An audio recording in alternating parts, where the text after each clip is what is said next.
अस्सलाम वालेकुम।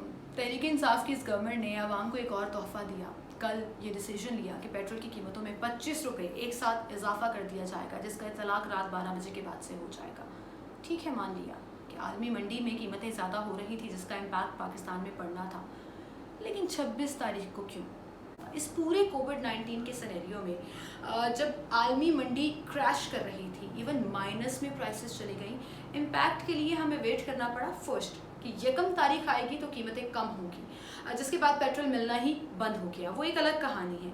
अब एकदम से अभी महीना ख़त्म भी नहीं हुआ था, एकदम से क्यों ज़रूरत पेश आई कि इकट्ठा 25 रुपये बढ़ा दिया जाए? आलमी मंडी में अगर कीमतें बढ़नी थी तो उसके असरात यकम से आवाम तक आने थे। एकदम से ऐसा क्या हुआ कि 27 तारीख सुबह 12 बजे से ही पेट्रोल की कीमतें 100 रुपया फ़ी लीटर कर दी गई। फिर उसके साथ साथ ये लॉजिक्स, ये जो डिफेंड करने की पॉलिसी अपनाई जा रही है कि आलमी मंडी में कीमतें बहुत बढ़ गई हैं और इस पूरे खित्ते में सबसे ज़्यादा कम प्राइस पाकिस्तान की है, तो इस पूरे खित्ते में पाकिस्तान की करेंसी जो डीवैल्यू हो गई है उसके ऊपर कोई बात क्यों नहीं करता? बांग्लादेश के साथ कंपेयर किया जा रहा है, अफगानिस्तान के साथ कंपेयर किया जा रहा है, भारत के साथ कंपेयर किया जा रहा है। ये क्यों नहीं देखा जा रहा कि उनकी करेंसी के मुकाबले में सबसे चीपेस्ट वैल्यू पाकिस्तान की करेंसी की है? पाकिस्तानी 1 रुपया, बांग्लादेश का 1 रुपया 98 पैसे बनता है। पाकिस्तानी 1 रुपया इंडिया का 2 रुपये 22 पैसे बनता है। और तो और अफगानिस्तान के 2 रुपये 17 पैसे पाकिस्तान का 1 रुपया बनता है। इस 2 सालों में रुपये की कदर किस कदर कम हो गई, ये कोई रियलाइज नहीं कर रहा। नंबर्स के साथ खेलकर आवाम को पागल बनाना चाहते हैं क्या? ये चीज़ समझ नहीं आ रही है कि आप अगर बता रहे हैं कि 180 रुपये पाकिस्तानी रुपी बांग्लादेश में पेट्रोल मिल रहा है, तो खुदा का खौफ करें, बांग्लादेश की करेंसी और पाकिस्तान की करेंसी का फ़र्क भी महसूस कर लें। आवाम इतनी पागल नहीं है जनाब, ये तमाम चीज़ें उन्हें समझ आती हैं। और यही हुआ, उसका नतीजा ये निकला कि ट्विटर पर कल 5 टॉप ट्रेंड्स ऐसे थे जिसमें गवर्नमेंट के खिलाफ बैशिंग की जा रही थी।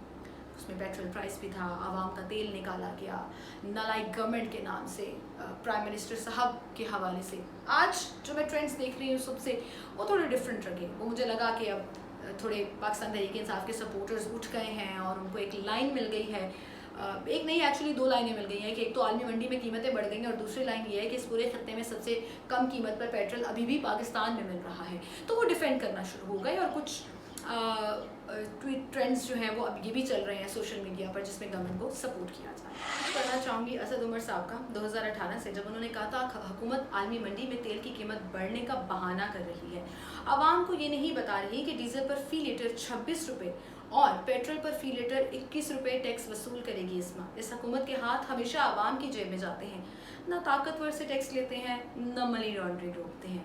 असद उमर साहब, अगर आपको याद हो ये ट्वीट, तो अभी थोड़ी सी तो शर्मिंदगी महसूस हो रही होगी। हाँ, पर मैं थोड़ा सा ये ऐड ऑन कर दूँ कि पेट्रोलियम ज़राए के मुताबिक अभी जो पेट्रोल की कीमत है 100 रुपीज़ पर लीटर, उसमें 51 रुपीज़ गवर्नमेंट टैक्स वसूल कर रही है। शहबाज गिल साहब कहते हैं पेट्रोल की कीमत आलमी मंडी के मुताबिक तय होती है। जब दुनिया में कीमत कम हुई, वज़ीर आज़म ने फौरी रिलीफ देने के लिए कीमतें कम करने का हुक्म दिया और अब दुनिया भर में इजाफे के असरात सामने आ रहे हैं। तो पाकिस्तान में भी कीमतें बढ़ी हैं, लेकिन खत्ते में सबसे ज़्यादा कम कीमतें पाकिस्तान में हैं। तो खत्ते में सबसे ज़्यादा डी वैल्यू किसकी करेंसी है? शहबाज गिल साहब, कभी इस पर भी वीडियो बनाइए और ट्वीट कीजिए तो ज़्यादा मज़ा आएगा। कल प्राइम मिनिस्टर साहब का एक ट्वीट बहुत ज़्यादा रीट्वीट किया बहुत से सहाफ़ियों ने, जिसमें वज़ीर आज़म साहब जब उस वक्त ऑपोजिशन में थे 2018 में, तो उन्होंने कहा था कि एब्सोल्युटली शेमफुल, तो उन्होंने कहा था absolutely shameful how the government has dropped a petrol bomb on poor nation at the start of 2018।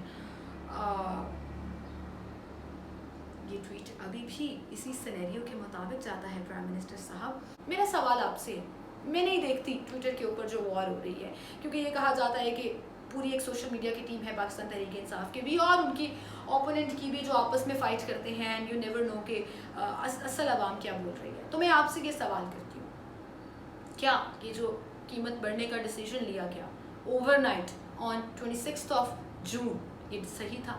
क्या आप इसको डिफेंड करते हैं? आपके पास क्या लॉजिक है? ये जो पूरी वीडियो में मैंने कुछ सवाल रेज़ किए हैं, क्या समझते हैं आप कि वाकई में गवर्नमेंट ने ज़्यादती की है आवाम के साथ, या गवर्नमेंट वाकई बेबस हो गई?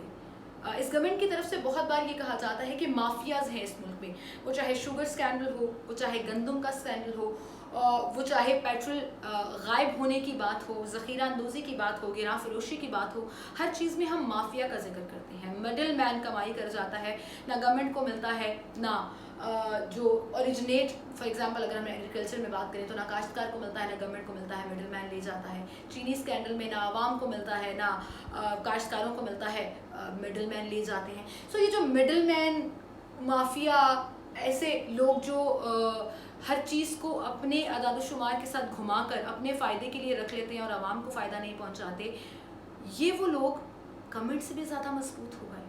क्या आप समझते हैं कि गवर्नमेंट ने अपने घुटने टेक दिए इन माफियाज़ के खिलाफ, या ये माफियाज़ गवर्नमेंट चला रही है? ये बड़ी इंपॉर्टेंट सवाल है, लेकिन इसके जवाब मैं नहीं दे सकती। मैं आपसे पूछ रही हूँ, कमेंट कीजिए कि क्या वाकई में जो मैं ये बातें कर रही हूँ इसमें गवर्नमेंट मजबूर और बेबस हो गई है? क्या वाकई में गवर्नमेंट को समझ नहीं आ रहा है, या गवर्नमेंट नालायक और नाअहल है?